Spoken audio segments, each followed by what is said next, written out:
UGC UGC UG.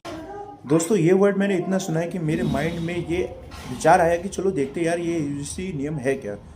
तो मैंने ये डाउनलोड कर लिया दोस्तों और मैं इसको करने जा रहा हूँ डिकोड। हालांकि मैंने इसको पढ़ लिया है और इसमें कुछ कुछ मैं आपको भी कोशिश करूँगा आपको समझाने की जो भी मैंने इसमें डिकोड किया है। दोस्तों इसको डिकोड करना इसलिए भी ज़्यादा इम्पोर्टेंट हो गया है क्योंकि इस चीज़ को लेकर के ना विरोध बहुत ज़्यादा हो रहे हैं। इसमें सबसे ज़्यादा इम्पोर्टेंट आपके लिए जानने की ये बात है कि ये केवल विश्वविद्यालय जो है वहाँ पर नियम लागू होता है। चलो अब मैं ये समझने की कोशिश करूँगा और आपको समझाने की कोशिश करूँगा कि ये नियम कब से लागू हुआ है।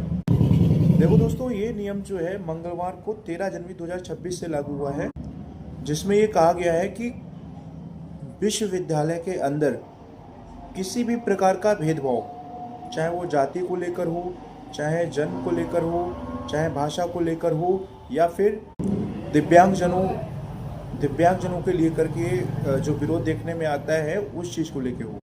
दोस्तों एक चीज़ समझो, धर्म में वैसे तो बहुत अपने भारत में धर्म है, लेकिन भैया सबसे ज़्यादा जो मुख्य धर्म है हिंदू, मुस्लिम, सिख और ईसाई। अब भाई एक चीज़ मैं ना आप लोगों से पूछना चाहता हूँ, अगर सही हो तो आप बताना। देखो विश्वविद्यालय बने हैं अध्ययन करने के लिए, ठीक है, तो भेदभाव का कोई अर्थ वहाँ पे बनता नहीं है कि आप किसी के साथ करो, लेकिन फिर भी करते हो तो उस चीज़ को रोकने के लिए, है ना, उस चीज़ को रोकने के लिए इस चीज़ का जो है, मान लो ये नियम जो बनाया गया उस चीज़ को रोकने के लिए बनाया गया है। अब मान लो कोई हिंदू है, हिंदू में किसी व्यक्ति को, वैसे बहुत जाति होती है, जाति को लेकर किसी पे आप कमेंट कर दो, सही बात है, तो उसको अगर कमेंट आपने जिस पे किया है उसको कहीं ना कहीं फील होगा कि यार ये मेरी इंसल्ट कर रहा है, तो फिर उस चीज़ को लेकर के ये जो है नियम बनाया गया कि भाई आप जो है किसी को धर्म लेके, धर्म जो है उसका, चाहे वो हिंदू हो, मुस्लिम हो, चाहे सिख हो या ईसाई हो या XYZ कोई से भी धर्म में आता हो, उसको धर्म को लेके उसका जो है उसको इंसल्ट मत करो आप। फिर वही दूसरा वर्ड इसमें आता है नस्ल।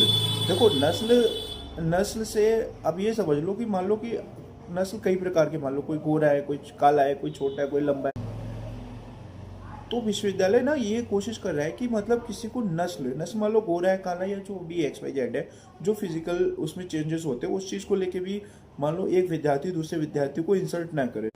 एंड मोस्ट इम्पॉर्टेंट चीज़ इस नियम में है जाति। भाई जाति को लेकर मतलब ही नहीं बनता ना, आप पढ़ने आए हो, अध्ययन करने आए हो, भाई अध्ययन करो। किसी को जाति को लेकर कमेंट करना ये तो गलत बात है। आप खुद से पूछो अपनी आत्मा से, सही बात हो तो बताना। फिर होता है लिंग, मतलब अपना वर्ड जो है कहाँ से कहाँ पहुँच रहा है आदमी। आज भी देखो इंडिया में जो जो मतलब जो लिंग के आधार पर जो भेदभाव होते हैं, है ना, लड़कियों को लेके, या जो मान लो गे लोग हैं, गे लोगों को लेकर जो विरोध मतलब जो भेदभाव किया जाता है ना, वो बहुत चीज़ें, उन सब चीज़ों को रोकने के लिए